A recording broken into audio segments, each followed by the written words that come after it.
ان الحمد للہ والصلاة والسلام علی سید الانبیاء والمرسلین۔ رسول پاک صلی اللہ تعالی علیہ وسلم کی عمر مبارک جب 8 سال ہوئی تو حضرت ابو طالب رضی اللہ تعالی عنہ آپ کے کفیل بنے اور بڑا خیال رکھتے آپ کا۔ رسول پاک صلی اللہ تعالی علیہ وسلم بھی بچپن ہی سے خوددار، جفاکش اور محنتی۔ یہی وجہ ہے کہ جس وقت آپ کی عمر 12 سال ہوئی تو جناب ابو طالب تجارت کی غرض سے ملک شام جانے لگے، تو رسول اللہ علیہ السلام نے بھی اس خواہش کا اظہار کیا کہ میں بھی آپ کے ساتھ چلوں گا۔ تو یہ رسول اللہ علیہ السلام کا آؤٹ آف کنٹری پہلا سفر تھا جو جناب ابو طالب کے ساتھ ایک تجارتی قافلے کے حوالے سے آپ شام کی طرف سفر فرما رہے تھے۔ اب جس وقت ملک شام میں یہ قافلہ تجارتی پہنچا تو وہاں کا ایک ڈسٹرکٹ ہے حوران، اس کا ایک قصبہ تھا بصرہ۔ جس وقت وہاں پہنچا تو وہاں اس قافلے نے پڑاؤ ڈالا تو قریب ہی ایک راہب رہتا تھا، بحیرہ۔ وہ بہت نیک تھا اور بہت متقی اور پرہیزگار تھا، بلکہ حضرت سلمان فارسی رضی اللہ تعالیٰ عنہ بھی اس کے شاگرد رہ چکے تھے۔ اس نے جس وقت اس قافلے کو دیکھا، اس کی شان و شوکت کو دیکھا تو اس نے کہا کہ قافلے والوں، میں تمہاری دعوت کرنا چاہتا ہوں۔ اس نے ضروری معلومات لینے کے بعد ان کی جس وقت دعوت رکھی تو قافلے والوں نے سوچا کہ چلو محمد صلی اللہ علیہ وسلم نوجوان ہیں، ان کو سامان کے پاس چھوڑتے ہیں، جو اکابرین ہیں وہ دعوت میں جاتے ہیں۔ تو جس وقت یہ سارے وہاں پہنچ گئے کھلی فضاؤں میں، اس نے دعوت کا اہتمام کیا تو وہ کہنے لگا سارے آگے قافلے کے افراد؟ تو انہوں نے جواب دیا کہ ہاں سارے آگے ہیں، لیکن ایک نوخیز جوان ہے محمد، وہ وہاں پہ رہ گیا ہے۔ تو راہب کہنے لگا کہ اس کو بھی بلاؤ۔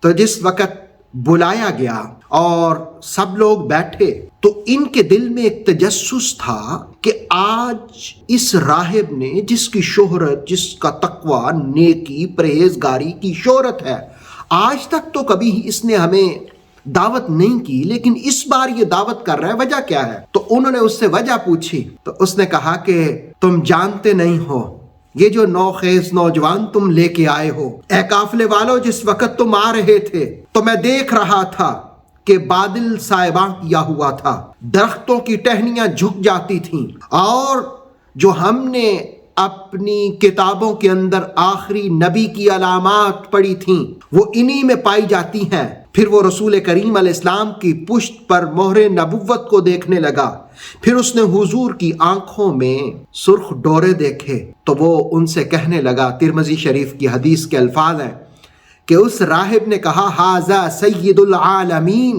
ھذا رسول رب العالمین، یبعث اللہ رحمتا للعالمین، یہ تمام جہانوں کے سردار ہیں، یہ اللہ رب العالمین کی جانب سے رسول ہیں، اللہ رب العالمین نے ان کو رحمت بنا کر بھیجا ہے۔ اور پھر کہنے لگا کہ یہ کس کی نگہبانی میں ہے، کس کی کفالت میں ہے؟ تو حضرت ابو طالب کہنے لگے کہ یہ میری کفالت میں ہے۔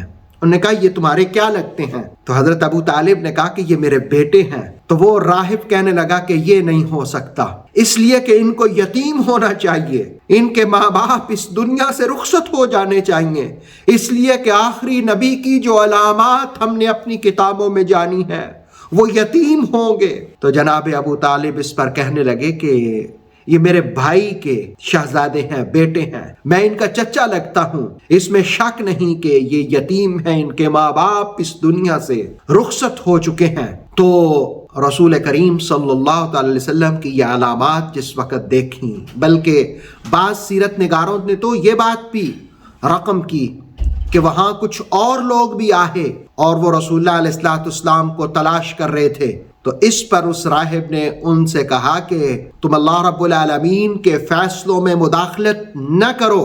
تو وہ واپس لوٹ گئے۔ تو راہب نے جناب ابو طالب کو مشورہ دیا کہ ان کو آگے نہ لے کے جاؤ، ان کو خطرات ہیں، اس لیے کہ کچھ محبت والے ہیں جو ان کی چاہت رکھتے ہیں اور کچھ مخالف بھی ہیں، اور جو مخالف ہیں وہ جس وقت علامات کو دیکھیں گے تو وہ پہچان جائیں گے اور ان کو نقصان بھی پہنچا سکتے ہیں۔ تو پھر رسول کریم علیہ السلام وہیں سے واپس تشریف لے آئے۔ تو سیرت طیبہ کے اس پہلو میں یہ بھی جانیے کہ عربوں کی جو گزر بسر ہوتی تھی وہ دو چیزوں پر ہوتی تھی۔ ایک عام طور پر جو معیشت کا نظام چلانے کے لیے وہ گلہ بانی کرتے تھے، یعنی بکریاں رکھتے تھے۔ بذات خود رسول اللہ علیہ الصلوۃ والسلام نے بچپن میں جب حلیمہ سعدیہ کے پاس تھے تو بکریاں رکھی ہوئی تھیں اور بکریوں کو چرانے کا تجربہ بھی رکھتے تھے۔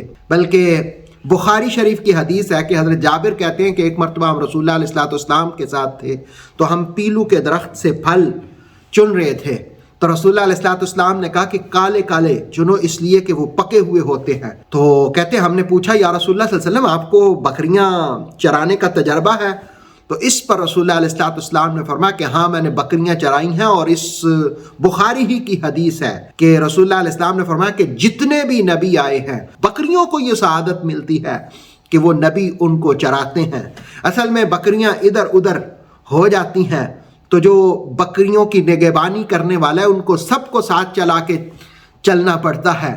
تو جو نبی اور رسول ہوتے ہیں اس نے انسانوں کو جمع کرنا ہوتا ہے، ایک ڈائریکشن پہ چلانا ہوتا ہے، تو اس لیے شروع ہی سے آقا کریم علیہ الصلاۃ والسلام کو بھی یہ تجربہ ہوا اور آپ نے بکریوں کو چلایا۔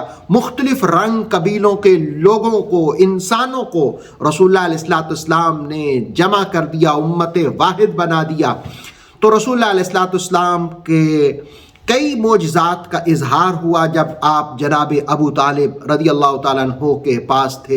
اللہ رب العالمین سیرت طیبہ کی برکتیں، رحمتیں ہم سب کو نصیب فرمائے۔ اتھینٹک اسلامک نالج کے لیے نور وحی یوٹیوب چینل کو سبسکرائب کریں، بیل آئیکن پر لازمی پریس کریں تاکہ ہر آنے والی نیو ویڈیو آپ کو ٹائم پر مل سکے۔ ویڈیو کو لائک کریں اور دوستوں کے ساتھ شیئر کریں۔ جزاک اللہ۔